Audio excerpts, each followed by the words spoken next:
네, 여러분 안녕하십니까?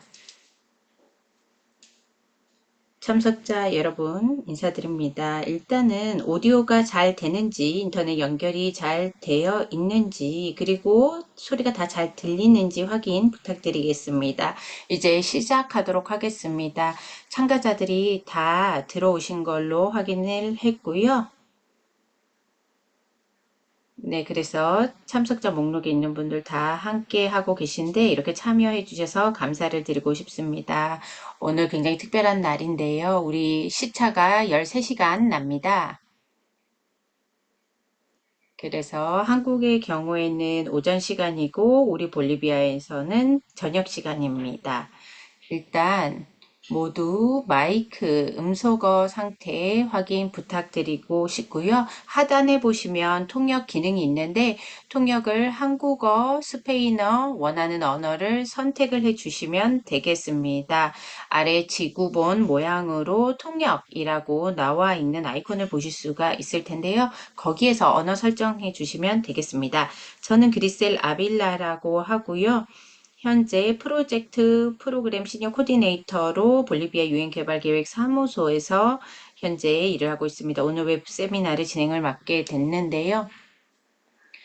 오늘 이 SDG 파트너십 러닝 익스체인지라는 이 행사를 통해서 우리 서로 다른 지구 각국 다른 지역에서 함께하고 계십니다. 특히나 우리 파나마에서도 참여를 하고 계셔서 더 특별하다고 생각합니다. 이 자리는 볼리비아와 대한민국이 벤처 스튜디오스 앤 벤처 캐피털 개발 경험을 공유를 하기 위해서 이 자리가 마련이 됐습니다. 이 자리를 통해서 중소영세기업 혁신 생태계를 강화하고자 하는데요.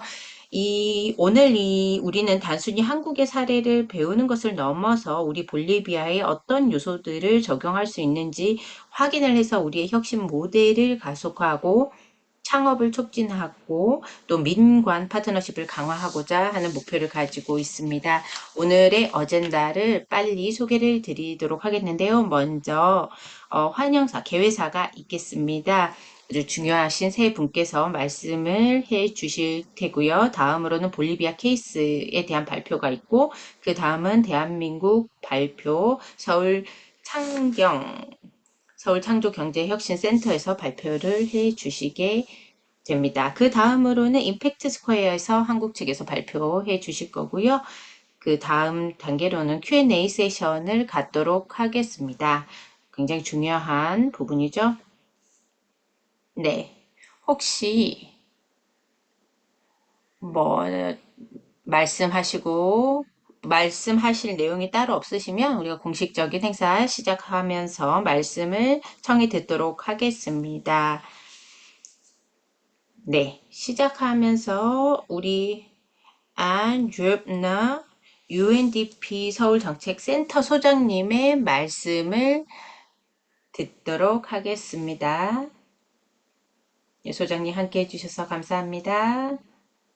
예, 개회사 해주시면 되겠습니다. 감사합니다. 안녕하십니까, 여러분.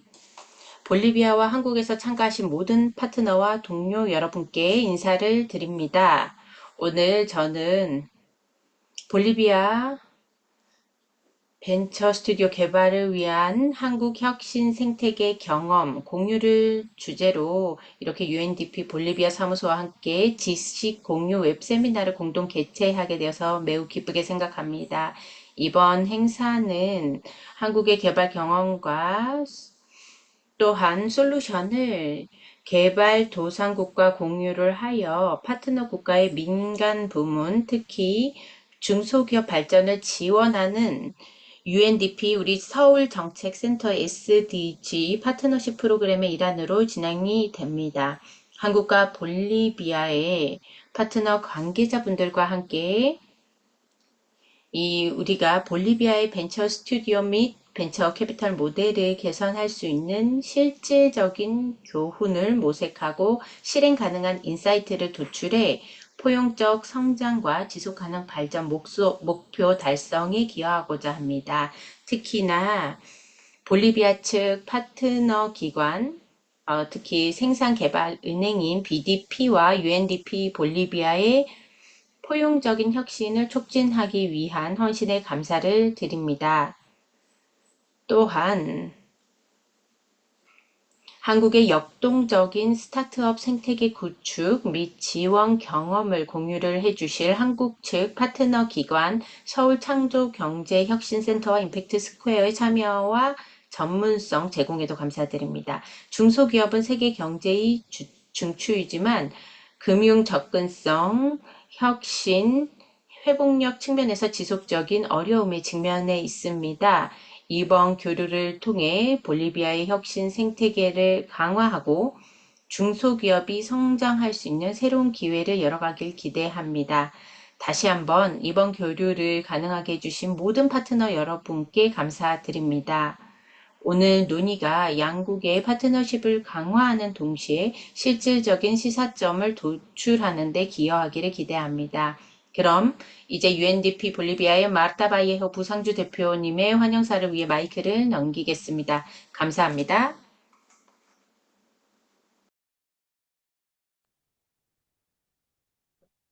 네, 대단히 감사합니다. 그러면은 방금 말씀하신 대로 마르타님께서 대회사를 해주시도록 하겠습니다. 네, 감사합니다. 여러분 모두 안녕하십니까? 정말 라파스에서부터 여러분들과 만나게 돼서 굉장히 큰 영광입니다. 전 세계에서 가장 높은 위치에 있는 수도가 되겠습니다. 그래서 굉장히 많은 사람들이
네, 감사합니다. 아주 인상 깊은 말씀이었습니다. 이번 교류를 최대한 잘 활용하기 했으면 좋겠습니다. 다음으로는 게라르도 바사 님께 마이크를 넘기도록 하겠습니다. 우리 볼리비아 생산개발은행의 우리의 주요 파트너인데요. 이번 사업의 말씀 부탁드립니다.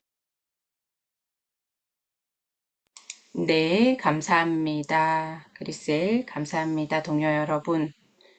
그리고 한국 측 참석자 여러분, 이번 기회를 통해서 또 우리의 매니저께서 함께 하고 계시는데요. 우리 BDP의 우리 매니저님께서 모든 분들께 또 인사를 드리도록 제가 또 마이크를 넘기도록 하겠습니다. 헤수스님. 네, 감사합니다. 헤라르도님. 네, 감사합니다. 헤라르도 씨. 예, 참 영광입니다. 이번 교류에 이렇게 참여하게 돼서 기쁘게 생각하고요. 우리 한국 측에 또 인사 말씀을 드리고 싶습니다. 특히나 UNDP 측에 이렇게 노력해 주신 데에 대해서 감사를 드리고 싶습니다. 특히나 그 혁신과 관련돼서 이렇게 많은 지원을 해주고 계십니다. 그리고 우리와 함께 하고 계시는 모든 분들께도 참석자분들 그리고 이 스태프 분들께도 감사를 드리고 싶고요. 그리스에 감사합니다. 그리고 우리 BDP에서도 열심히 일을 하도록 하겠습니다. 감사합니다. 혜수 씨. 네, 그러면 이제 사진을 다 같이 찍는 지금 시간을 가졌으면 좋겠습니다. 우리가 현장에서 같이 지금 있지는 않지만 카메라를 켜시고 다 같이 사진을 찍었으면 좋겠습니다. 그렇게 하면 우리 우리가 사진을 우리 스태프께서 찍도록 하겠습니다. 가능하신 분들은 카메라를 여시고요. 우리가 사진 잠깐 촬영하는 시간 갖도록 하겠습니다. 카를로스 씨, 언제 우리가 웃어야 되는지 좀 말씀해 주시면 감사하겠습니다. 예, 가능하신 분들 카메라 켜주시기 바랍니다. 깔로 씨, 언제 촬영을 하실까요?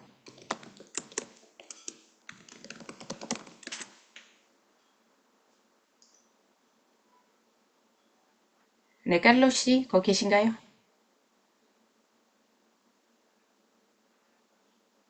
깔로스 씨,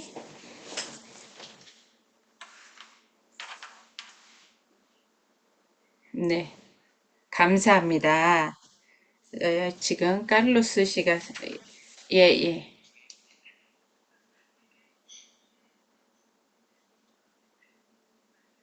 네. 우리 카메라를 켰거든요. 그래서 사진 촬영을 하면 될 것 같습니다. 마르타 헤수스 이 모든 분들께서 함께 하고 계시기 때문에 사진을 찍기에 좋은 기회가 아닌가 생각합니다. 예, 준비가 됐습니다. 네, 그러면 언제 사진을 찍을지 딱 알려주시면 저희가 웃도록 하겠습니다. 대부분 카메라를 켜셨네요. 네, 하나만 더 촬영 한 번 더 하도록 하겠습니다. 네, 감사합니다.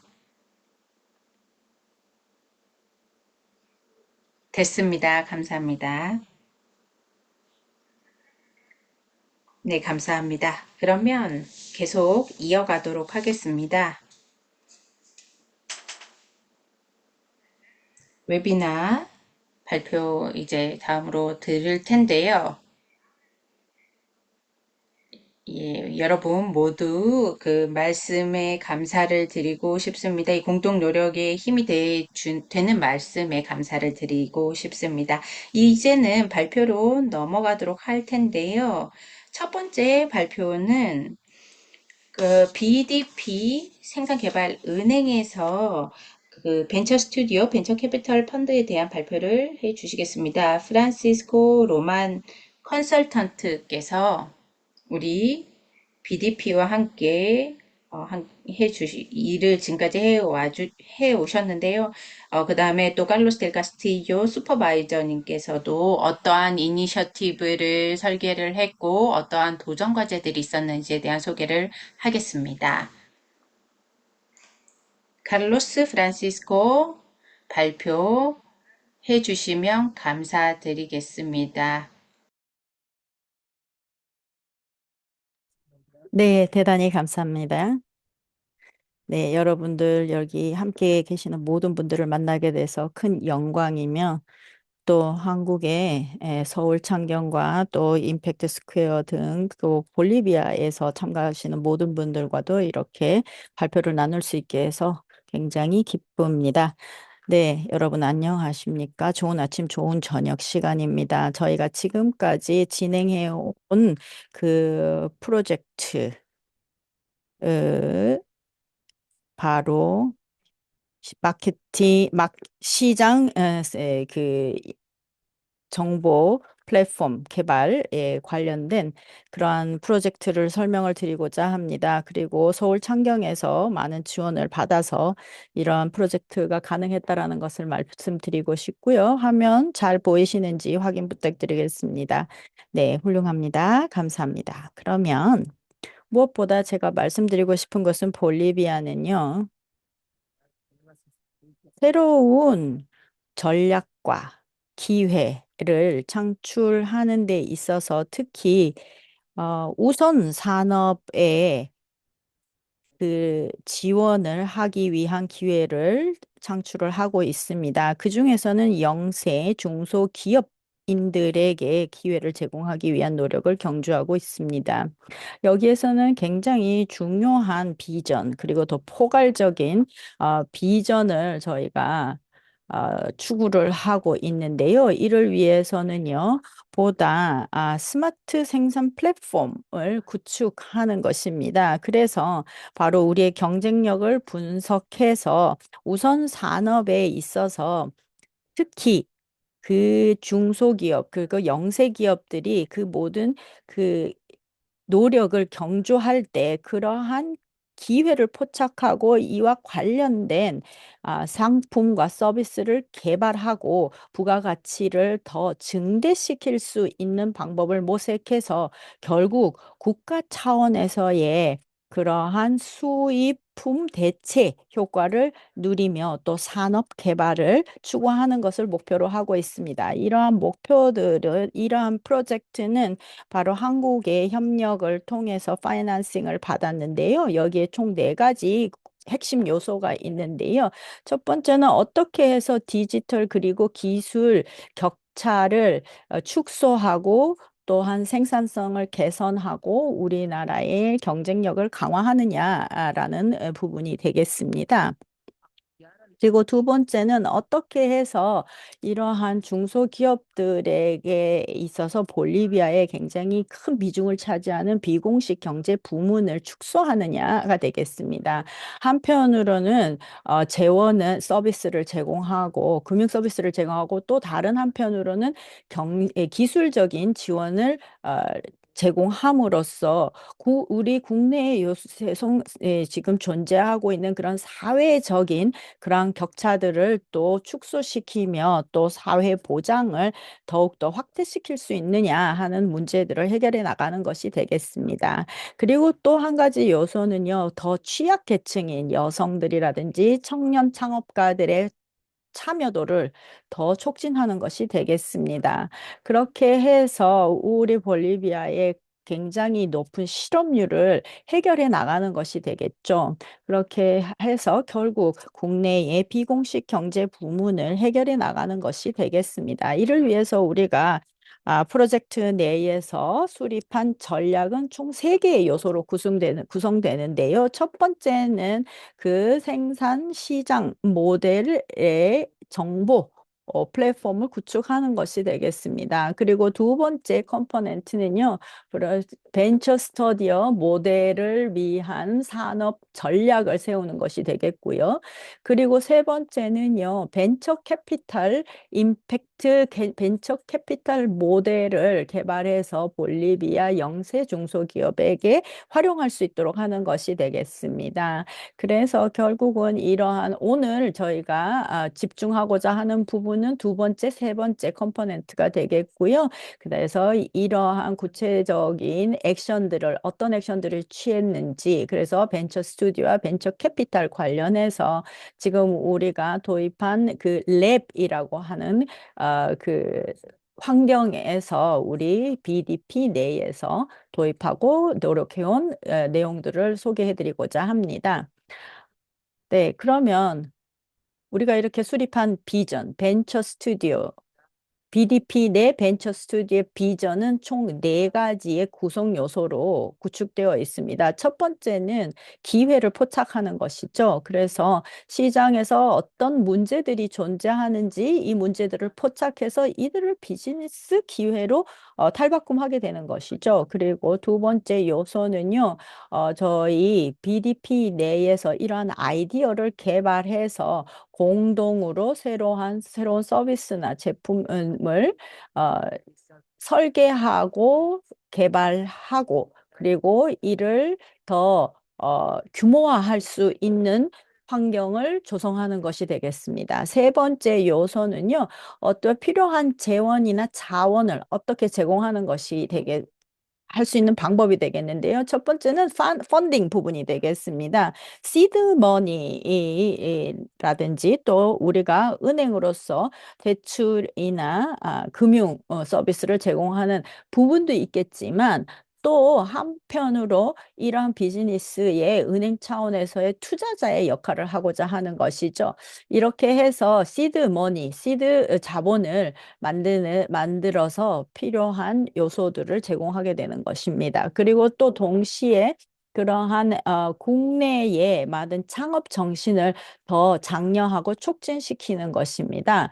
왜냐하면 이를 위해서는 또 멘터십이 필요한데요. 그래서 전문적인 멘터십을 제공하고 그리고 다이나믹한 그 네트워크를 구성하도록 하는 그 역할을 하고자 하는 것입니다. 이러한 네트워크는 국내외 그리고 국제적인 부분도 되겠습니다.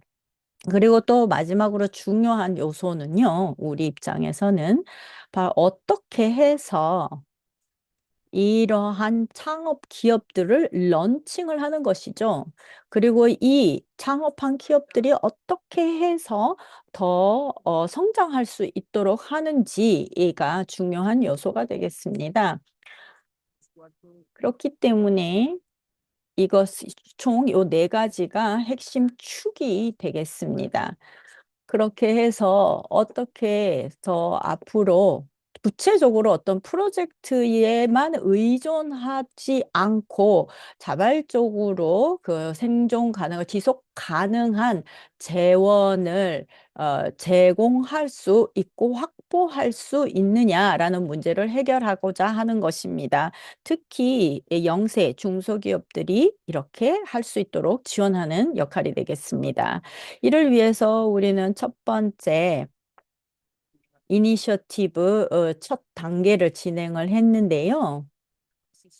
그래서 아주 공고한 베이스를 개발을 하는데 이것이 바로 벤처 스튜디오가 되겠고요. 여기에서 창업자들이 투자 데스크를 통해서 그 비즈니스에 대한 소개와 또 설명을 들을 수 있도록 하고 제공할 수 있도록 하는 그런 장을 제공하는 것이고요. 여기에서 두 번째 중요한 부분이 운영위원회를 어, 활용을 해서 그러한 새로운 비즈니스 계획에 대한 모니터링을 진행하는 것이 되겠습니다. 그리고 마지막으로는 전문가 그룹으로 구성된 팀이 비즈니스 개발에 있어서 서포트를 하는 팀을 제공하는 역할이 되겠습니다.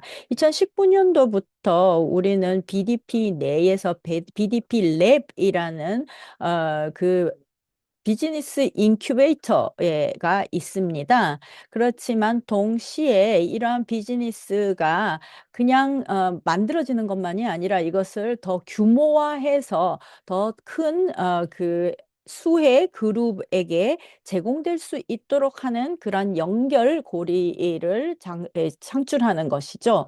그래서 보다 더 고도화된 비즈니스를 구축하는데 그 피라미드의 기본 틀이 될 수 있는 바탕이 될 수 있는 그러한 역할을 수행하도록 하고 있습니다. 그래서 그 개, 창업 조건, 환경을 개선하는 것만이 아니라 그 모든 은행의 기술 지원 부문과 연계해서 그러한 비즈니스를 보다 더 성공적으로 이루어질 수 있도록 지원하는 역할을 하는 것입니다. 네, 그래서 또 우리가 벤처 스튜디오에서 개발을 해 나가는 그 역할 중에서 굉장히 중요한 것은 바로 운영 역할 그리고 거버넌스 보장이라는 두 개의 축을 확실히 확고하게 하는 것이었습니다. 그래서 운영위원회에서 그 투자라는 관점에서 서포트 팀을 통해서 핵심적인 변화를 이루어 나가는 그러한 길을 마련하는 것이 되겠습니다. 그래서 창업가들이 새로운 이 우리 은행의 정책을 활용할 수 있고 또 재원에 관한 접근성을 더 확보할 수 있도록 하는 것입니다. 네, 여기서부터는 저희 하비엘 컨설턴트님에게 발표를 넘기도록 할 텐데요. 구체적으로 어떤 전략과 어떤 국가 차원에서의 비전을 가지고 이 벤처 스튜디오를 개발을 하는지 그리고 또 벤처 캐피탈과 어떻게 연계되는지에 관한 내용을 소개해 주시겠습니다. 네, 하비엘님 발표 부탁드리겠습니다. 네, 제가 발표를 슬라이드를 넘기겠습니다. 하비엘님 잘 들리지 않는데요.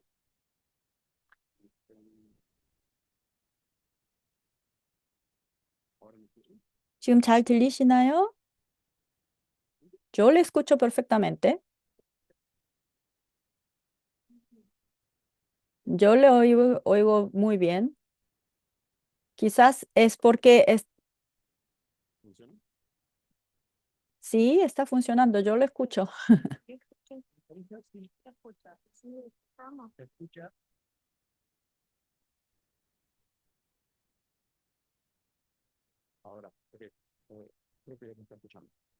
네. Sí, ahora parece que se escucha, ¿no?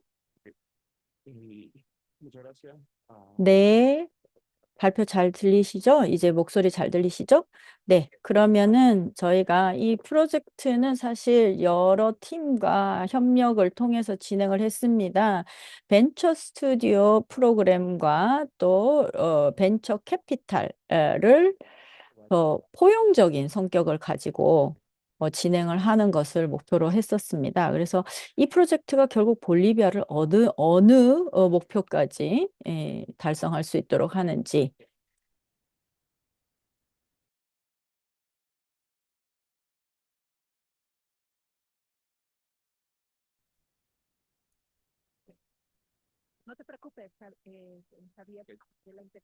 네, 지금 동시 통역으로 한국어로 통역되고 있으니 걱정하지 않으셔도 되겠습니다. 네, 우리의 비전은 결국은 그 이상이라는 것이죠. 그래서 4개월 동안 함께 일할 수 있었던 이 아주 훌륭한 팀과 협력할 수 있어서 큰 영광이었다라는 말씀을 드리고 무엇보다 우리나라의 미래를 위해서 노력을 할 수 있었다라는 것이 큰 영광이었습니다. 그러면 볼리비아는 무엇을 해야 할까요? 특히 그 영내에서 핵심적인 역할을 하기 위해서는 비전을 일단 제시해야 되는데요. 전 세계적으로 어떤 그 벤치마커가 될 수 있는 그러한 리더십의 역할을 수행해야 됩니다. 최근 한 80년 동안 한국이 굉장히 눈부신 발전을 했습니다.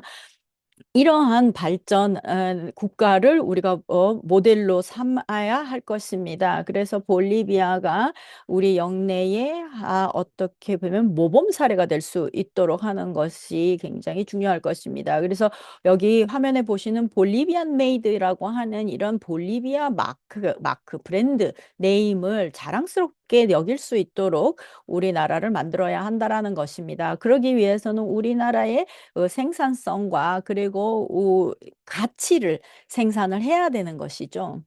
여기에서는 그러면 벤처 스튜디오와 벤처 캐피탈이 핵심적인 역할을 하게 되는 것입니다. 그래서 볼리비아를 보다 더 그 재원을 더 확보하고 또 영내의 리더로 탈바꿈할 수 있도록 그 역할을 하게 될 것입니다. 그래서 볼리비아라는 단어를 들었을 때 품질, 엑설런시 그리고 탤런트의 동의어로 인식되도록 우리가 해야 한다라는 것입니다.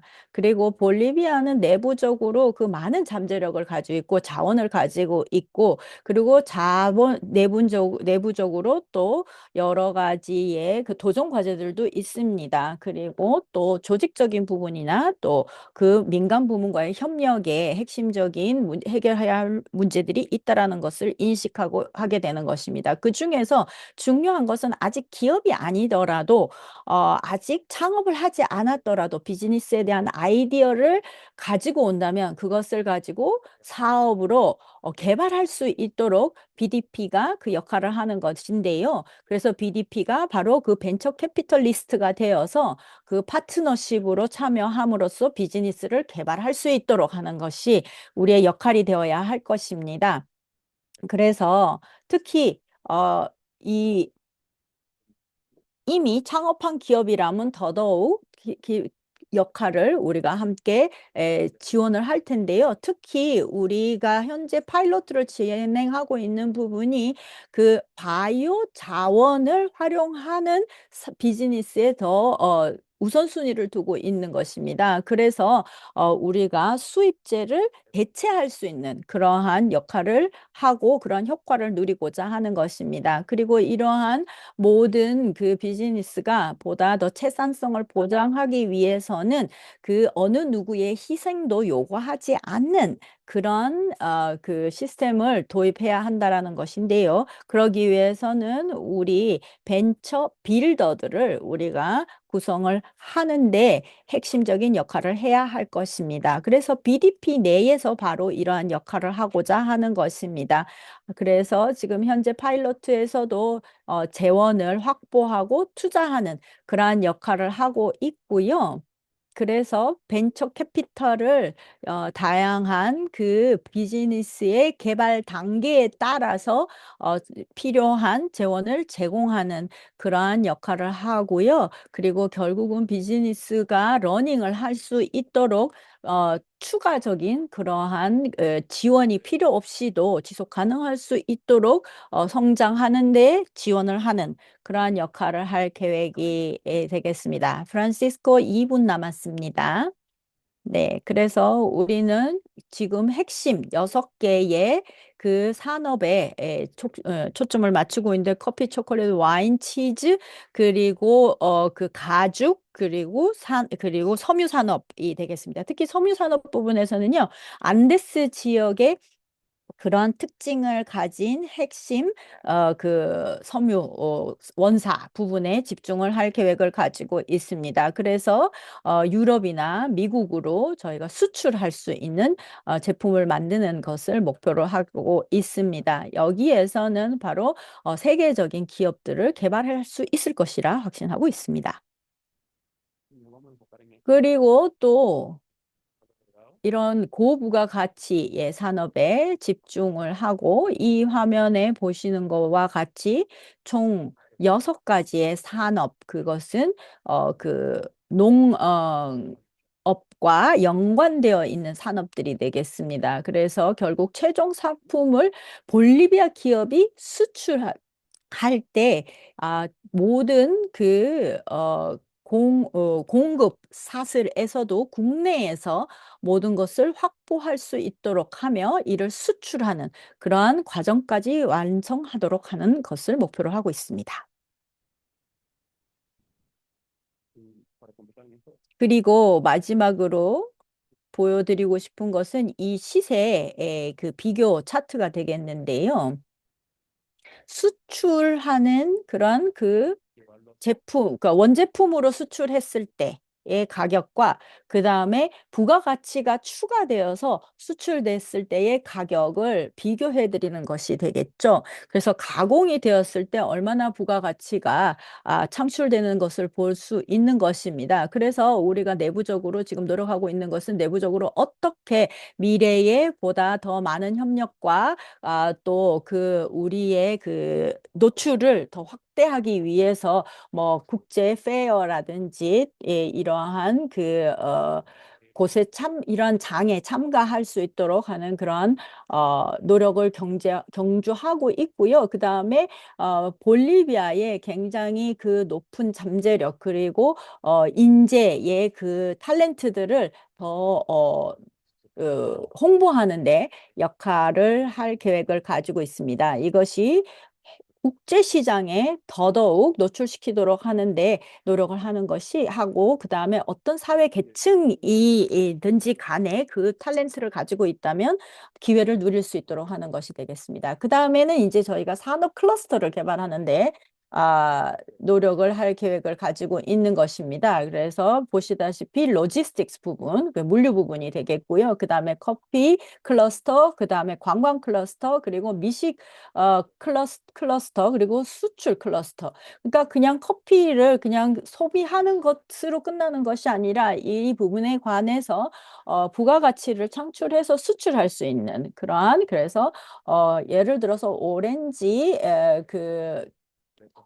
경제에 기반을 둔 그러한 기업들의 개념을 고착화하기를 위한 노력을 할 것이고요. 그 다음에 많은 기업들이 굉장히 이런 부분에 관해서 노력을 경주하면 우리가 많은 그 수출을 창출할 수 있을 것이라 생각하는 것입니다. 그래서 내부적으로 공급 사슬을 공고히 하는 것이 굉장히 중요하다라는 생각을 가지고 있기 때문에 그러한 클러스터의 개념을 생각을 하고 있는 것입니다. 그래서 우리의 포커스가 지금 막 이렇게 명시하는 이러한 부분에 집중될 것이다 라는 것을 말씀을 드리는 것이고요. 네, 30초 더 드리겠습니다. 네, 마지막으로 이미 현재 벤처 스튜디오가 현재 파일럿으로 진행을 했고요. 프로젝트를. 그래서 기업이 존재하고요. 그래서 BDP가 현재 그 시드 머니를 제공을 했고 투자를 했습니다. 그래서 여기서 우리가 민간 부문의 참여를 유도하기 위해서 노력을 하고 있습니다. 그래서 그냥 중견 기업으로만 끝나는 것이 아니라 더 많이 개발되어서 성장하여 국제 차원에서의 충분한 그러한 규모를 갖출 수 있는 대기업의 역할을 할 수 있도록 하는 것을 목표로 하고 있는데요. 그래서 앞으로 5년에서 10년 후라면은 그 카나비스 마이애미의 던 어윈 시장의 그 커피의 그 시장에서 그 출시를 할 수 있는 그러한 역할을 하도록 하는 것입니다. 네, 프란시스코 카를로스 굉장히 감사합니다. 설명해 주신 내용을 봤을 때 참여하는 모든 분들이 결국 그 벤처 스튜디오가 얼마나 중요한지 그리고 보다 더 혁신적인 모델을 향해서 발전하기 위한 BDP 노력을 굉장히 많이 하고 계신다는 것 그리고 벤처 캐피탈을 이미 조성하셨다라는 것 굉장히 중요한 정보가 되었습니다. 이어서 그러면 다음 발표를 이어서 듣겠는데요. 분명히 우리에게서는 굉장히 좋은 학습 사례가 될 것인데요. 바로 김영준 실장님이 한국의 서울창조경제혁신센터의 경험을 소개해 드리도록 하겠습니다. 정말 오늘까지 이렇게 함께 한국에서 굉장히 이른 시간임에도 불구하고 함께 해주신 것에 대해서 감사를 드리고요. 우리가 원하는 그 PPP 협력 환경을 위해서 어떤 노력을 해 오셨는지 그 경험을 소개해 주시도록 하겠습니다. 네, 발표 부탁드리겠습니다.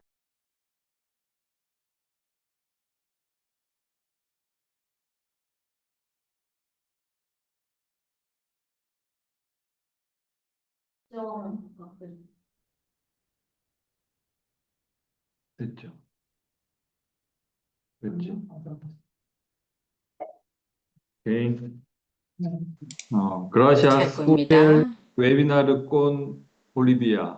네, 볼리비아와의 웨비나를 마련해 주셔서 감사드립니다. 감사합니다. 볼리, 볼리비아, 잠깐만요, sorry. 뭐할 것 같아.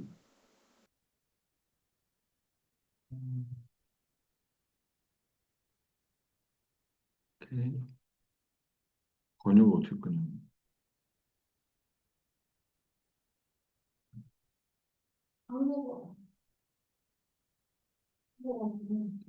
소리 들려요? 제 거? 자, 네, 안녕하세요. 볼리비아를 위한 한국 혁신 생태계 지식 공유 웹세미나 발표를 맡은 SCCI의 김영준 실장입니다. 반갑습니다. SCCI는 서울 센터 포 크리에이티브 이코노믹 앤 이노베이션의 약자입니다. 먼저 첫 번째로 한국 스타트업 생태계를 이해하실 수 있는 시간을 마련했습니다. 네, 한국에서 한국 전쟁이 1950년에 일어났습니다. 전쟁 이후에 산업 기반 시설이 완전히 부족하고 국가적 생존 위기에 직면하여 경제 재건과 산업화가 시급한 우선순위가 되었습니다. 한국 정부는 빠른 경제 회복을 위해서 선택과 집중 전략을 채택했고 빠른 성장이 가능한 핵심 산업 육성에 집중했습니다. 그래서 1960년대에 부터 1980년대까지 5개년씩 경제 개발 계획을 세워서 중공업, 조선, 자동차, 전자산업에 집중해서 육성했습니다. 전쟁 이후에 특정 산업에 몰입해서 지원했다고 보시면 되겠습니다. 그렇게 해서 대기업들이 점점 커졌고요. 2010년이 되어서 4차 산업혁명과 디지털 전환의 기회로 이 혁신성과 그리고 민첩함이 필요한 시기가 되었습니다. 2014년에 그래서 우리 CCEI를 설립했고 이를 통해 앞서 집중 육성한 대기업이 스타트업을 돕도록 했습니다. 그래서 CCEI는 한국의 주요 도시에 19곳에 19개소에 만들어졌습니다. 현재 저희는 스타트업 지원 프로그램으로 약 매년 20개를 운영하고 있습니다. 그중 볼리비아에서 도입하면 가장 좋을 것으로 보이는 오픈 이노베이션 프로그램을 소개하겠습니다. CCI가 만들어진 이래로 10년 전 일입니다. 네, 한국의 대기업들은 초기 기업에 관심이 거의 없었습니다. 대기업에서 단지 ESG나 CSR의 일환으로 여기는 정도였습니다. 한국 정부는 CCI를 설립해서 각 센터와 대기업을 인위적으로, 강제적으로 연결했습니다. 예를 들어 서울은 CJ라는 대기업, 대전은 SK텔레콤이라는 대기업, 제주는 카카오라는 대기업을 연결했습니다. 이렇게 한국 지역마다 혁신 허브가 조성되었습니다. 이렇게 시작한 CCEI는 이제 대기업과 스타트업 간의 오픈 이노베이션을 위한 핵심 플랫폼으로 성장했습니다. CCEI는 현재 한국 전반의 혁신과 스타트업 생태계에서 중요한 역할을 하고 있습니다. 초기에는 CCEI가 비즈니스 모델 교육, 메이커스 교육 등 다양한 프로그램을 운영했습니다. 이유는 어떻게 초기 기업을 육성할지를 몰라서입니다. 한국 정부에서 10년간 메이커스 생태계 조성에 힘썼지만 결과적으로 현재 스타트업의 성장과는 큰 관련이 없었습니다. 메이커스 관련된 내용은 여기 URL 눌러보시면 보실 수 있습니다. 한국에서 메이커스를 10년간 육성한 상황입니다. 그리고 10년간의 성과 데이터를 분석한 결과 가장 큰 효과를 보인 프로그램은 대기업과 직접 연계된 프로그램들이었습니다. 대기업과 스타트업이 연결되는 프로그램들이었습니다. 이에 따라서 스타트업을 선정하는 기준의 핵심은 대기업과의 협력 가능성으로 꼽습니다. 일반적으로 중요하게 여기는 혁신성, 시장 잠재력, 팀 역량과 함께 가장 중요한 부분은 이 대기업과의 협업 역량입니다. 협력 역량입니다. 실제로 이는 스타트업이 대기업의 문제를 해결할 수 있는지, 문제라고 하면 니즈를 말하고요. 대기업이 필요한 부분. 그리고 대기업이 원할 가능성이 높은 미래 산업, 원츠, 대기업이 원할 것 같은 것을 스타트업이 제안하고 평가하는 것을 말합니다. 스타트업은 속도감 있게 새로운 관점을 제공하기 때문에 대기업이 필요로 하는 부분을 제공하고 또한 아직 상상 못했던 기회를 창출할 수 있습니다. 그래서 스타트업의 역량 중에 니즈와 원칙 기반의 적합성은 시간이 지남에 따라 점점 더 중요해지고 있습니다. CCI 운영 예산은 공공과 민간 협력 예산으로 운영이 됩니다. 처음 CCI가 만들어졌을 때 한국 정부 주도로 운영되었고, 대기업은 설립 초기 기업, 스타트업을 지원하는 형태로 운영되었습니다. 정부 예산으로는 CCI 기본 운영, 인건비, 기본 프로그램이 운영되었고, 대기업의 기부금으로 기업 전문가의 멘토링, 인프라 지원 등으로 시작되었습니다. 하지만 시간이 흘러서 현재는 POC 자금 지원, 전용 프로그램 운영 등으로 확대되고 있습니다. 다시 말해 대기업이 자발적으로 참여하는 모델로 발전을 한 것이고 이 부분을 혼합형 공공 민간 예산 구조로 이해하시면 좋을 것 같습니다. 조금 더 세부적으로 말씀드리겠습니다. 각 CCEI는 정부 자금 60%, 지방자치단체 자금 30%, 대기업 기부금 10% 정도로 운영됩니다. 예를 들어서 서울 CCI는 한국 정부 자금 60%, 서울시 자금 30%, 대기업 기부금 10%로 운영되며 부산 CCEI는 한국 정부 자금 60%, 부산시 자금 30%, 대기업 기부금 10%로 운영됩니다.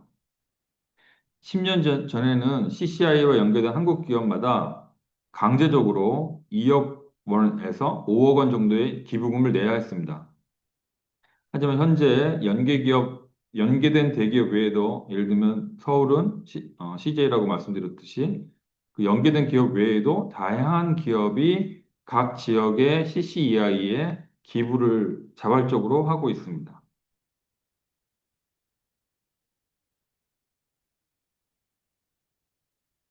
현재 한국에서 스타트업과 대기업 간의 오픈 이노베이션은 크게 두 가지로 구분됩니다. 첫 번째는 요구 기반 협력입니다. 이는 운영 비효율성, 프로세스 자동화, 고객 경험 개선, 데이터 활용도 제고 등 기업이 당면한 구체적인 문제 해결에 초점을 맞춥니다. 대기업의 문제를 스타트업이 해결하는 그런 오픈 이노베이션이 되겠습니다. 둘째는 미래 수요 기반 협력입니다. 여기서 스타트업은 대기업이 미래에 필요할 가능성이 높은 새로운 비즈니스 모델, 서비스 또는 플랫폼을 제안합니다. 이는 주로 디지털 전환 DX, 신규 온라인 서비스, ESG 기반 신규 사업 제안 등이 해당됩니다. CCI는 이 두 가지 오픈 이노베이션이 잘 될 수 있도록 역할을 수행합니다. 대기업과 스타트업이 상호 리스크를 줄여서 협력할 수 있도록 POC 자금을 제공합니다. 대기업의 테스트베드를 연결하고 유명한 스타트업이 투자사와 연결될 수 있도록 지원합니다. 경우에 따라서 성공적인 POC는 공동사업, 장기 공급 계약 또는 전략적 파트너십으로 이어집니다. 10년 전만 해도 이러한 협력은 주로 ESG만으로 여겨졌습니다. 현재는 대기업이 새로운 성장 동력을 갖는 것을 전략적으로 하는 것으로 자리 잡고 있습니다. 앞에서 말씀드린 것처럼 10년 전 CCI 설립 초기에는 주로 비즈니스 모델 교육이나 메이커스 교육 같은 교육 프로그램 제공자로 CCI가 운영되었습니다. 그러나 시간이 지나면서 스타트업과 먼저 성공한 대기업을 직접 연결하는 그런 부분이 가장 큰 효과가 있음을 알게 됐습니다. 이로 인해서 CCI 팀들은 프로그램 운영자에서 매칭, 그리고 협력 전문가로 전환되었습니다. 오늘날 CCI 직원들은 스타트업 생태계, 다시 말해서 비즈니스 모델, 자금 조달, 제품 개발 등 대기업의 내부 구조 및 의사결정 과정을 모두 이해하고 있습니다. 우리는 스타트업과 대기업의 연결자 역할을 수행합니다. 우리의 업무는 기업 파트너의 요구와 희망사항을 분석하고 해당 요구를 해결할 수 있는 스타트업을 발굴한 다음에 공동 프로젝트를 설계해서 관리하는 것이 포함됩니다. 여기에는 명확한 POC 목표 설정, 일정 및 예산 정의, 성과지표 수립이 포함됩니다. CCI 구성원은 단순한 행정 직원이 아닙니다. 우리는 스타트업과 대기업 협업이 실제로 진전되어 실질적인 비즈니스 성과를 창출할 수 있도록 연결하는 프로젝트 매니저입니다. CCI는 직관보다는 데이터와 핵심 성과 지표, KPI를 기반으로 프로그램을 운영합니다. 대표적인 지표는 지원 스타트업의 매출 증가, 일자리 증가, 투자 유치 금액, POC 건수, POC에서 실제 사업으로 전환되는 건수, 이런 부분들을 다 포함합니다. 또한 우리는 각각의 프로그램의 참여 기업 수와 프로그램 진행 후 후속 협력의 숫자도 확인합니다. 서울 CCI가 운영한 대기업 오픈 이노베이션 프로그램이 스타트업 참여 숫자가 1,300개, 13,000개에 이르고, 그리고 대기업도 약 300개가 참여를 하고 있습니다. 그리고 이런 활동을 통해서 1,000건 이상의 후속 협업을 연결했습니다. POC가 되겠습니다. 이 수치는 지난 10년간 우리가 진행한 생태계의 규모와 깊이를 모두 보여줍니다. 중요한 점은 CCI 우리들이 성공적인 상황만 보지 않는다는 것입니다. 성과가 저조한 프로그램은 무엇이 잘못됐는지 파악합니다. 선발 기준이 부적절했는지, POC 예산이나 일정이 부족했는지, 아니면 대기업 의사결정 과정에서 문제는 없었는지 등입니다. 이렇게 얻은 시사점이 다음 프로그램에 반영되고 개선됩니다. CCI는 한국 정부의 혁신 정책의 실행 허브 역할을 합니다. 새로운 정책을 저희가 먼저 진행해 보고 괜찮으면 대학교나 민간 투자사나 이렇게 연결을 합니다. 전국의 CCI는 디지털 전환, 녹색 전환, 지역 발전 정책과 긴밀히 연계됩니다. 새로운 서비스와 기술을 시험하기 위한 규제 샌드박스 및 특별구역과 연계하는 역할을 수행합니다. 정부 정책, CCI, 대기업, 한국 스타트업이 연결되는 생태계가 지속될 수 있도록 저희는 노력합니다. 볼리비아를 위한 핵심 방법을 말씀드리겠습니다. 이 부분은 이제 오픈 이노베이션이 되겠습니다. 먼저 혁신 생태계가 반드시 완벽하게 시작하거나 자연스럽게 시작될 필요는 없다는 점입니다. 저희 CCI도 강제적으로 대기업을 참여시켰고, 하지만 지금은 자발적으로 개방형 혁신으로 진화하고 있습니다. 현재 한국의 대기업들은 오픈 이노베이션을 ESG를 위한 부수적 활동이 아닌 미래 성장을 위한 핵심 전략으로 인식하기 시작했습니다. 그래서 볼리비아에서도 지역 혁신 허브를 만들고 그 지역에 있는 앵커 기업, 그런 대기업 또는 공공기관과 스타트업을 매칭을 하면 잘 할 수 있다고 생각됩니다. KPI 기반 성과 관리와 강력한 피드백 루프를 결합한다면 이 모델은 점진적으로 개선되고 확장될 수밖에 없습니다. 한국 사례처럼 먼저 돈을 많이 벌고 성공한 대기업이 자발적으로 참여하게 만드는 그런 루트로 그 방향을 잡는다면 견고한 혁신 생태계로 성장시킬 수 있습니다.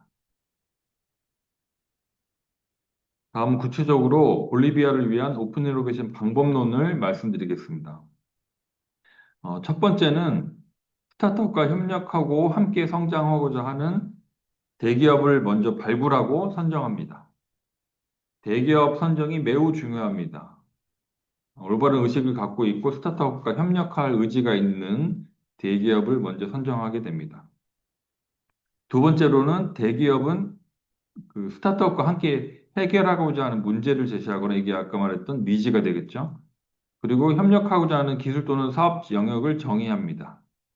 예를 들면 뭐 푸드 대기업인데 인공지능 스타트업을 찾는다든가 이런 식으로 그 사업 영역을 원하는 협력 분야를 정의합니다.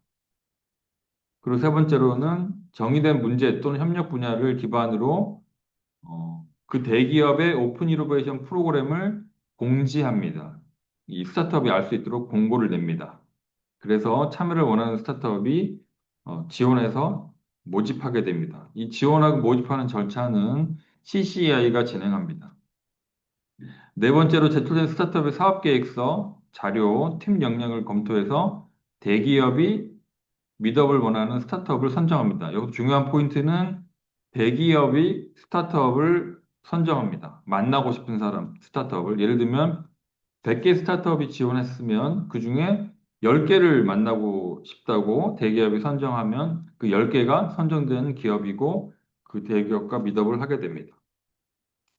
다섯 번째로 선정된 스타트업과 대기업의 임원 그리고 의사결정 권자가 1대1 또는 소규모 미더블을 통해서 이 대기업이 해결하고 싶은 문제에 대한 이해도, 솔루션 적합성, 협력 방식 등 구체적인 주제로 논의하게 됩니다. 스타트업과 대기업이 만나는 것이죠. 미더업이 되겠습니다.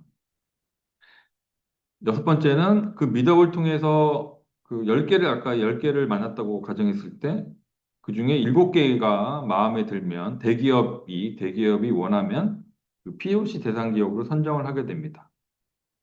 그래서 이 모든 과정의 핵심은 대기업이 필요로 하는 스타트업을 대기업이 직접 선정하도록 만들고 협력하도록 만드는 것입니다. 그럴 때 저희는 그 공공으로서, 퍼블릭으로서 중간자 역할로 양쪽에 불균형이 없도록, 불합리함이 없도록, 한쪽이 일방적으로 이득을 취하지 않도록 중간자 역할, 커넥터 역할을 하게 됩니다. 볼리비아도 이런 역할로 그 발전하면 좋을 것 같습니다. 그리고 마지막으로 덧붙여 드리는 말씀입니다. 벤처 스튜디오 모델은 전 세계적으로 빠르게 확산되고 있습니다. 그러나 스타트업이 실제 시장에서 빠르게 성장하기 위해서는 먼저 돈을 잘 벌고 성공한 대기업과의 협력이 꼭 필요합니다. 그래서 대기업과 스타트업 간의 오픈 이노베이션은 대기업의 실제 문제와 요구사항을 기반으로 과제를 제시하고 스타트업은 이걸 해결하는 동시에 시장 검증, 레퍼런스, 초기 수익을 확보할 수 있습니다. 스타트업 입장에서. 그래서 볼리비아에서도 이 벤처 스튜디오만 중요하게 여기지 마시고 벤처 스튜디오를 통한 스타트업을 만드는 것도 중요하고 또한 가치 중요성을 높여서 대기업 오픈 이노베이션도 중요하게 진행하시면 좋을 것 같습니다. 사실 한국에서도 현재 벤처 스튜디오 모델은 활성화되지 아직 않은 상태입니다. 하지만 활성화되도록 노력하고 있는 상태입니다. 반대로 오픈 이노베이션은 한국에서는 매우 활성화되어 있는 상태입니다. 그래서 저희는 볼리비아가 그 오픈 이노베이션을 도입하신다고 하면 적극적으로 도와드리도록 하겠습니다. 네, 감사합니다.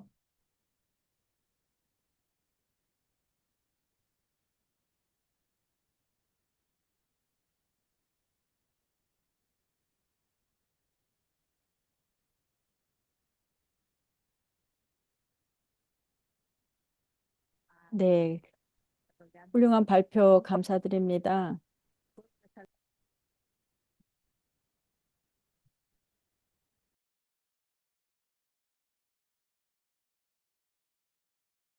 네, 지금까지 발표해 주신 모든 내용들이 바로 저희 볼리비아에서 추진하고 있는 방향과 매우 적합한 그러한 내용이었고요.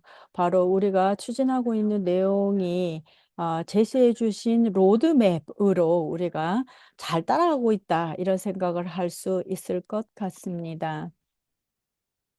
그래서 서울의 서울 청년과 같이 우리도 유사한 그러한 전략을 통해서 기업들이 자발적으로 참여를 하고 그러한 생태계에서 역할을 할 수 있는 그러한 인센티브가 있었다라는 그 내용을 우리가 잘 명확하게 이해할 수 있도록 정보를 제공해 주셔서 감사하고, 우리가 이 모델을 따라서 우리 BDP에서도 계속 노력을 경주할 것입니다. 대단히 감사합니다. 그리고 시간도 엄수해 주셔서 대단히 감사하다는 말씀도 드리고 싶습니다. 감사합니다. 네, 그러면 이렇게 감사를 드린 이후에 바로 그 서울 협에서 발표를 마쳐 주셨는데요. 그래서 이어서 저희는 바로 서울 임팩트 스퀘어의 발표를 이어서 듣도록 하겠습니다. 저희 네, 대단히 감사합니다. 리더님 발표 부탁드리도록 하겠습니다. 정재원 리더님이십니다.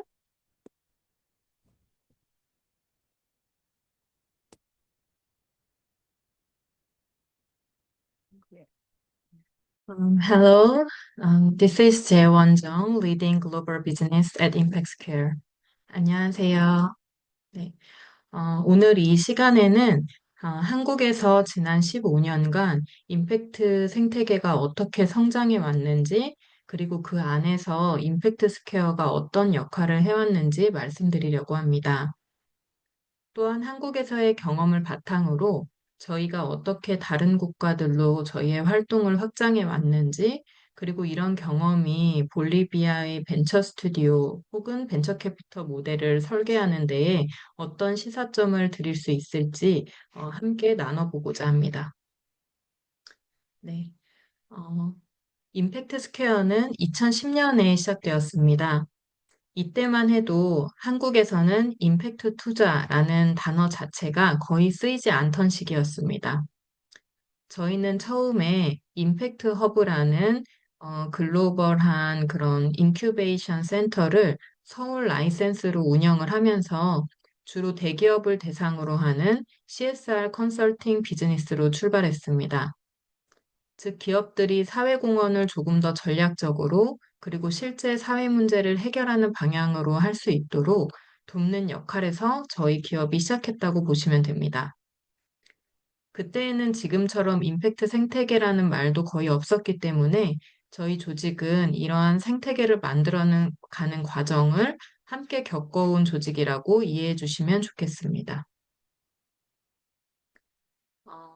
임팩트 스퀘어의 성장이 이처럼 한국의 사회적 경제 생태계 역사와 분리해서 보기가 어렵습니다. 2007년에 한국은 사회적 기업 육성법이 만들어졌고요. 이때 정부가 처음으로 사회적 기업과 사회적 경제를 제도적으로 정의하고 지원하기 시작했습니다. 그 이전까지는 협동조합이나 자활기업처럼 사회적 경제 조직들이 존재하기는 했지만 주로 취약계층 고용에 초점이 맞춰져 있었고, 혁신적인 비즈니스 모델을 통해 사회 문제를 해결한다라는 관점은 지금보다는 훨씬 약했습니다. 그러던 중에 2006년에는 무하마드 유누스가 노벨 평화상을 수상하면서 가난한 사람도 금융에 접근할 수 있도록 하는 그라민 은행 모델이 널리 알려졌고, 한국에서도 점차 취약성뿐 아니라 혁신성에 방점을 둔 임팩트 모델에 대한 논의가 본격화되기 시작했습니다. 이러한 시대적 변화들이 저희 임팩트 스퀘어의 정체성과 방향에도 큰 영향을 미쳤고, 또 사회적 가치와 비즈니스 혁신을 동시에 추구하는 소셜 벤처라는 개념이 자리 잡는 데에도 중요한 배경이 되었습니다. 이러한 초기 사회적 경제 흐름 속에서 임팩트 스퀘어는 서울의 한 지역, 성수를 거점으로 활동을 시작했습니다. 당시만 해도 이런 사회적 경제 생태계에 종사하는 사람들은 많아야 이 지역에서 수십 명에 불과했습니다. 저희는 이 작은 커뮤니티와 함께 성수라는 지역을 임팩트 관련 기업과 조직, 사람들이 모여서 일하는 허브로 만들어가고자 했습니다. 이 허브를 중심으로 스타트업, 소셜벤처, 중간 지원 조직, 연구 조직, 또 활동하는 그런 민간 개인들이 함께 모였고, 또 일하고 토론하는 문화가 형성되기 시작했습니다. 그로부터 10년이 지난 지금은 이 생태계가 수천, 수만 명 규모로 성장했습니다. 임팩트 스퀘어는 시작부터 임팩트 스타트업을 지원하는 데 매우 큰 열정을 가지고 있었습니다. 저희는 임팩트 스타트업의 스케일업을 위해서 대기업과의 협업이 핵심 전략이 될 수 있다는 확신을 갖고 있었습니다.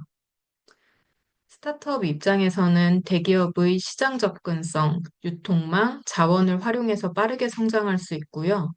그리고 대기업 입장에서는 기존 본 비즈니스를 유지하면서 소셜벤처와의 협력을 통해 사회적 가치를 창출하는 신사업이나 파일럿 프로젝트를 상대적으로 유연하게 시도해 볼 수 있습니다. 대기업이 내부 조직만으로 사회적 가치 창출 프로젝트를 직접 설계하고 실행하는 것은 생각보다 쉽지 않습니다.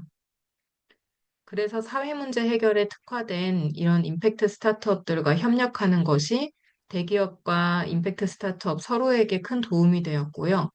저희는 이 두 주체가 상호 이익적인 관계를 맺도록 연결하고 설계하는 역할을 해왔습니다.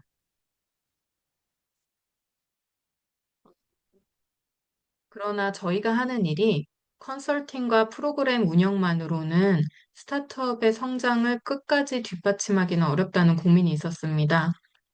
그래서 저희는 보다 직접적이고 또 지속 가능한 방식으로 스타트업을 지원해야 한다는 문제의식에서 투자를 시작하게 되었습니다. 마침 2017년 10월 한국 정부가 임팩트 펀드 도입 계획을 발표하고 2018년에는 정부가 출자한 첫 번째 임팩트 펀드가 결성되었습니다. 이 시기를 전후로 투자를 받을 수 있을 정도로 성장한 혁신적인 소셜 벤처들이 빠르게 등장하기 시작했고요. 임팩트 스퀘어도 여기에 맞춰 펀드를 적극적으로 조성하고 초기 단계 임팩트 스타트업에 투자를 해왔습니다. 그 결과 저희는 현재 70여 개의 포트폴리오사를 보유하고 있습니다. 이 기업들의 성장은 곧 한국 임팩트 생태계의 성장과도 맞물려 있다고 생각합니다. 정리해서 말씀드리면 임팩트 스퀘어는 사회적 경제와 경제의 이 생태계가 아주 작았던 초기 단계부터 스타트업, 대기업, 정부, 지방자치단체들, 그리고 재단과 같이 다양한 플레이어들과 함께 성장해온 조직입니다. 저희의 사업은 엑셀러레이팅, 또 임팩트 투자, 그리고 임팩트 측정, 그리고 지역 산업 생태계 구축을 하나의 흐름으로 설계하고 운영해 온 것입니다. 그래서 한국 임팩트 생태계 안에서 여러 이해관계자와 흐름을 서로 연결하는 플랫폼 역할을 수행하는 조직이라고 말씀드릴 수 있습니다. 저희의 사업은 그 다음 단계로 저희가 한 이 경험을 한국 안에만 머물게 하지 않고 다른 지역, 특히 한국의 초기와 같이 임팩트 생태계가 이제 막 생겨나는 그런 국가들과 나누는 것이었습니다. 저희는 한국의 사회적 경제와 임팩트 생태계가 그 성장 단계로 넘어가는 전 과정을 이미 경험했고, 또 정부와 다양한 이해관계자들과 함께 이런 정책이나 프로그램을 설계하고 실행해 본 경험이 있습니다. 이 경험을 바탕으로 신흥 생태계에도 기여할 수 있겠다는 생각을 하게 되었습니다. 2020년부터는 한국의 ODA를 담당하는 정부기관인 코이카와 함께 ODA 자금을 활용한 혼합금융 사업을 논의하기 시작했습니다. 이 사업은 코로나로 잠시 지연되었다가 2022년에 본격적으로 시작이 되었고요. 이를 통해 한국의 민간 투자사들이 개발도상국의 스타트업에 실제적으로 투자할 수 있는 발판이 마련되었습니다. 이 시장은 리스크가 매우 높았지만 ODA 자본이 일정 부분 위험을 흡수해주면서 한국의 투자자들이 동남아시아 같은 국가들로 진출하는 중요한 전환점이 되었습니다. 네, 저희는 2025년 현재 이러한 세계의 혼합금융 사업을 운영하고 있습니다. 베트남에서 운영하는 사업이 한 가지 있고요. 또 인도네시아에서 운영하는 사업도 있고요. 또 베트남에서는 한 가지를 더 운영하는데, 롯데라는 한국의 대기업과 함께 그 베트남의 스타트업들을 POC를 지원해주는 사업을 또 하나 더 운영하고 있습니다. 그리고 또 이 기업들은 저희가 동남아시아에서 직접 발굴하고 투자한 임팩트 스타트업들의 사례입니다. 비테스키라는 스타트업은 가사 도우미 매칭 플랫폼입니다. 대부분 이 플랫폼을 통해서 일하는 분들은 여성분들이신데요. 이런 좀 안전한 환경에서 일할 수 있도록 이 근로자들을 보호해주면서도 그들이 또 가정의 경제를 책임지고 육아도 전담할 수 있도록 유연하고 또 소득이 보장되는 그런 일자리를 제공하는 스타트업입니다. 그 다음에 알터너라는 기업은 모래 배터리로 친환경 에너지의 사용을 촉진하고 있고요. 이 에코라는 스타트업은 근로자들한테 그 급여를 미리 선지급해 줄 수 있는 시스템으로 현금 유동성을 높여주는 그런 역할을 하고 있습니다. 네. 그 다음에는 저희가 임팩트 투자자로서 그 저희가 투자했을 때 경제적인 그런 성과뿐만 아니라 임팩트, 저희가 투자한 기업들의 사회적 가치가 어떻게 증진될 수 있는지에 대한 질문을 참 많이 받아왔습니다. 저희는 초기부터 이런 사회적 가치 측정에 매우 많은 자원을 들이면서 연구를 해왔고요. 2020년부터는 저희가 직접 연구소를 설립해서 이 사회적 가치 측정을 정부와 그리고 또 대기업들과 함께 해왔습니다. 네, 마지막으로 저희의 이런 경험을 통해서 볼리비아에서 혹시 의미 있게 느끼실 수 있을 시사점을 몇 가지 정리해 봤습니다. 첫 번째로 저희는 정부와 공공기관의 초기 위험 완충 역할이 매우 중요하다고 생각합니다. 특히 저희가 진출했던 베트남이나 뭐 인도네시아 같은 국가들은 초기 스타트업과 임팩트 비즈니스에 민간 자본이 바로 들어가기가 굉장히 어렵습니다. 그래서 코이카나 혹은 뭐 볼리비아 디벨롭먼트 뱅크와 같은 기관이 리스크를 부분적으로 흡수해주는 구조가 필요합니다. 두 번째로는 민간 엑셀러레이터나 벤처 캐피탈들의 실행력을 결합한 블렌디드 파이낸스 구조가 효과적입니다. 공공자본은 사회적 목표와 위험 완화에, 그리고 민간 자본은 성장과 효율에 집중하는 역할의 분담이 가능합니다. 세 번째로는 스타트업, 대기업, 정부, 국제기구를 연결하는 다자 파트너십 모델이 생태계 확산에 매우 중요합니다. 넷째로는 볼리비아가 우선순위를 두고 있는 산업별 특화 전략이 한국에서도 매우 중요한 접근이었고, 또 저희가 지금 확장하고 있는 동남아 사업에서도 동일하게 적용되고 있습니다. 다섯 번째로 임팩트 측정 체계는 생태계가 어느 정도 커진 다음에 실행돼야 될 것이 아니라 초기 모델 설계 단계부터 함께 구축할수록 이 전체 생태계가 더 빠르고 건강하게 성장합니다. 여섯 번째로 저희가 말씀드린 서울의 성수 허브 사례처럼 지역에 기반한 허브 조성과 커뮤니티 빌딩은 로컬 생태계를 설정하고 강화하는 데에도 충분히 적용 가능한 전략이라고 생각합니다. 네, 저희의 이런 경험들을 통해서 향후에도 볼리비아랑 또 많은 것들 논의하고 협업할 수 있는 기회가 있으면 좋겠습니다. 감사합니다.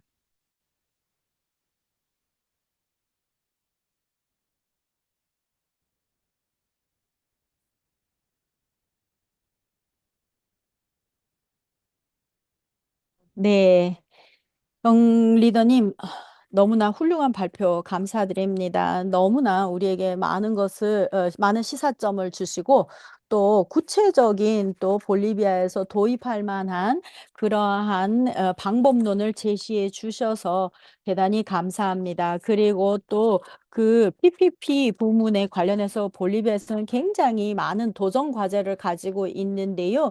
이 부분에 관한 힌트도 감사드리고 그리고 또 리스크 완충 효과를 위해서 정부의 그러한 지원이 굉장히 중요하다라는 말씀을 해주셨고, 그리고 또 우리가 그 임팩트에 관한 measurement 관련해서 우리가 그 지표들을 개발하는 데 있어서는 아직 너무나 초기 단계에 있습니다. 그래서 BDP에서 분명히 이 부분에 관해서 집중해서 들으셨으리라 생각합니다. 우리는 현재 30명이 이번 웨비나에 참가를 하기 시작했는데요. 아직까지도 모두 연결해서 아주 집중해서 듣고 계신다는 것이 얼마나 그 발표가 흥미로웠는지를 증명하는 그러한 요소다라고 말씀드릴 수 있겠습니다. 지금 말씀하셨던 그러한 지역 기반 허브 개발하는 것, 그리고 또 클러스터 개발 부분에서도 볼리비아도 지금 진행을 하고 있다라는 것을 말씀을 드렸었는데요. 어디서부터 시작해야 할지, 첫 단추를 어디서부터 껴야 할지 알려주신 것에 대해서 대단히 감사하고 또 마지막으로 시간 엄수해 주신 것에 대해서 감사하다는 말씀 드리겠습니다. 이것으로 저희는 오늘 이번 웨비나를 위해서 준비되었던 발표가 마무리되었다라는 것을 말씀드리겠습니다.